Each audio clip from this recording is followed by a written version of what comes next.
I'm going to let you guys know something that obviously you realize right off the bat. I'm Latino. Don't worry, dude, I'm surprised too. But it's true, actually. My mom's Latina. And let's just say that a lot of things that she says in English don't translate well, I think. Like, she saw me in a play where I played a mentally challenged person. And afterwards, she comes up to me and she's like, "Oh, Michael, that is your thing. Retarded! Michael, you are so good at playing retarded. Michael, it is almost as if you are retarded." I'm like, "Mom, it's not cool to call them retarded." She's like, "No, Michael, I'm not calling them retarded. I'm calling you retarded." So that's acceptable. My mom's a friend of mine on Facebook. Anybody else here friends with their parents on Facebook? Yeah. It's funny, you know, because a lot of people, they ask me, they're like, "Why are you friends with your mom on Facebook?" I'm like, "Because I still need her financial support." Yeah, so clearly we're going to be friends on Facebook because of that. And the thing about my mom is that she doesn't understand that it's not okay to tag me in any picture from my life, like regardless of the time period. Like seriously, she put up a picture of me tagged on Facebook after having surgery. No, I'm serious, there's like an IV hanging from me. I've got like snot running down my nose, there's like a bedpan next to me. I'm like, "Mom, you have to take this down. This picture's not flattering." She's like, "No, Michael, this picture's very flattering. I look amazing in it." So as long as she looks good, that's what matters. My mom's kind of cheap. Like for my birthday dinner, she made me pay. Yeah, I thought it was messed up because we ate at home. Yeah, but to be fair to her though, she recently bought me a car, and I'm not gonna lie, it actually was pretty expensive. Yeah, it cost 25 years of child neglect. Is that an applause break for my mom's child neglect? Is that what that was right there? It's true, the plates read, "My bad." Nice. Well, actually they read, "Lo siento." Oh, we got some Spanish speakers here. Good, I like that. I like it. You know, my mom said that she was unhappy living in California, and she said, "Michael, I don't like living here because there's no Latins in California." Yeah. I'm like, "Mom, what about that guy over there gardening, speaking Spanish?" She's like, "Michael, I said Latins, not Mexicans." So I wrote that yesterday, and I'm glad I did it for you guys. My mom's recently married to a new guy, and the thing that's interesting about this guy is that he's atheist, which I thought was really weird, because when I walked into his house, there were pictures of Jesus everywhere. And I was like, "Dude, if you're atheist, why are there pictures of Jesus everywhere?" He's like, "Because I'm Mexican." They just come with the house. It's the way that works. But, it's funny, my mom's actually always trying to get me to go to Catholic church, which is always really weird because she's an Orthodox Jew. Yeah, she's an Orthodox. She converted from my father and never converted back. So she's the only Orthodox Jew that runs around town taking communion, which is kind of weird. It's true, she's always like, "Michael! Michael, ven acá, criatura!" Which means, "Come here, creature." "Michael, tomorrow is the Sunday and I'm going to the Catholic church." "Michael, go to the Catholic church." So I finally went to the Catholic church, and I got a little nervous because I walk in, what's the first thing I see? Dead Jew nailed to a cross. Yeah, that's not cool. Imagine walking into temple and seeing the Virgin Mary impaled on a Star of David. Exactly, yeah. It's a frightening thought. And then they had this thing called communion, right, which I didn't get. It was just like a dude in a bathrobe with like this gleaming look in his eye, and he's like, "The body of Christ." That's a cracker.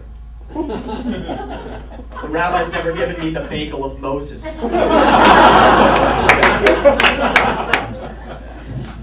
Like the bagel of Moses, sir? You like that? You ever eaten the bagel of Moses before? Is that? Awesome. Anytime. You're on a roll. Oh, thank you. Oh! That's the nicest heckle I've ever gotten in my life. pretty freaking sweet right there. I love positive heckles, like, you're doing a great job! Yeah, I don't get those very often, but still, I like those. I like those. My mom doesn't understand filtering either. Like, she actually sent me this email, I'm not kidding you. It said, subject menopausal symptoms. Yeah. It said, Michael, I just wanted to let you know that my menopause is doing much better. I am no longer having hot flashes. Love, Mother Teresa. Yeah, Mother Teresa. That's how my mom signs off her emails. She actually learned it from my grandma, the Virgin of Guadalupe.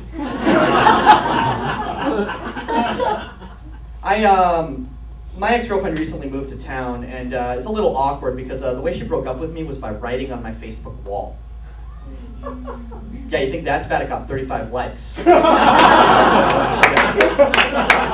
Just like a bunch of thumbs up from people. Yeah. One of them was my mom. That was pretty horrible. It's crazy, man. We were very similar, though, you know? I mean, we were both athletes, you know? She was a basketball player, and I was a cheerleader. Athletes, obviously. I tend to say things without thinking. I don't know about anybody else here. I'll give you guys a great example. I recently went on a date with a black woman, and I walked into her house, and trying to be a nice guy, I saw a bunch of dominoes on the table, and I said, hey, do you mind if I move your dominoes? And she said, those aren't my dominoes. And I'm like, well, I just assumed they were because you're black. She's like, because I'm what? I'm like, oh my God, that's like really racist to say that. Like, I'm like, so, because you're an engineer. And engineers like to put stuff together. She's like, okay, I know what you're getting at, and not all black people play dominoes, okay? All black men play dominoes. Those are my fathers. It gets even more awkward, trust me. Because we get in the car, right? She tells me that she likes energy drinks. So I'm trying to be cute, so I went to the store and I got her a Rockstar, and I went, hey, I think you're really going to like this, and I handed her a grape Rockstar. She looks at me and she's like, are you fucking kidding me? I love grape Rockstar. It's my favorite flavor. So. My dad's here in the audience, guys. Yeah. My dad's an interesting guy, man. He's a corporate banker. Like, this is how he used to leave me a voicemail. Michael, this is your father, Dr. Bruce R. Magid, PhD. Need to speak to you candidly about a few financial issues. I expect a call within the hour, or I will not be held responsible for the repercussions. Happy birthday.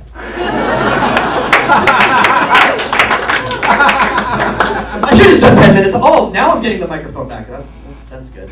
I should have done 10 minutes on my dad. But anyway, he was actually a nice guy. He sent me to summer camp as a kid. And I never understood that because you would think that Jews would hate camps. That's a Holocaust reference. I know, shake your head for it. But I love summer camp except mail call because most of the kids got letters and I got a fax. Yeah, with the cover sheet. From the office of Dr. Bruce R. Magid, PhD.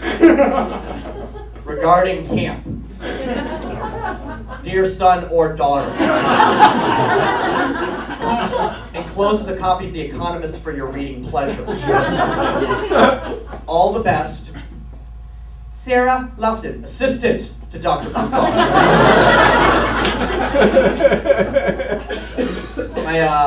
My dad used to do things like dress me for Halloween, which is always kind of weird, you know, because I was the only kid dressed as a PowerPoint presentation. Yeah. He also helped me out with show and tell, which was always interesting too, because like most kids had like a normal show and tell. They'd be like, "This is Mr. Potato Head. His eyes come off. This is a picture of my horse Summer. She's really fast." And I'm like, "This is my G.I. Joe mainframe. He represents the demise of the Soviet Union based on their fiscal irresponsibility."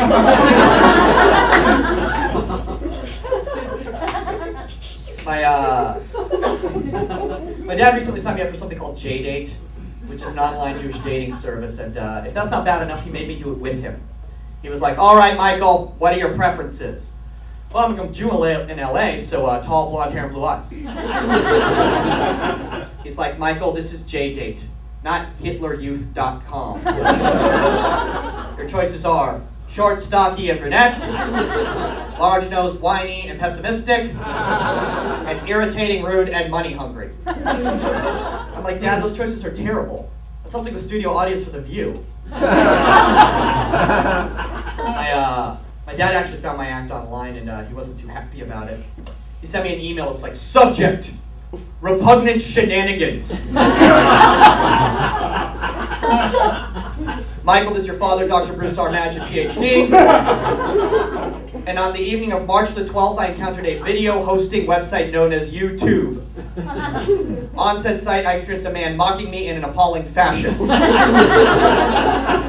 I was even more perturbed to learn that this man had a blood relationship with myself. I expect said man to cease and desist, or I will be forced to seek legal action. Love, Sarah Lupton, assistant.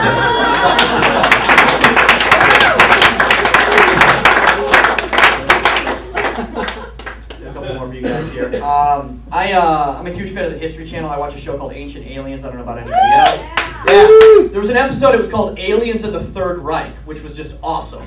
Yeah. In this episode, they tried to convince you that aliens helped Nazis build weapons. Yeah. Which just proves my theory that Jews are hated throughout the universe. Jews are hated on an intergalactic level, is what I'm trying to say to you people right here. So guys, I'm going to let you guys know I'm not that impressed with myself either. So,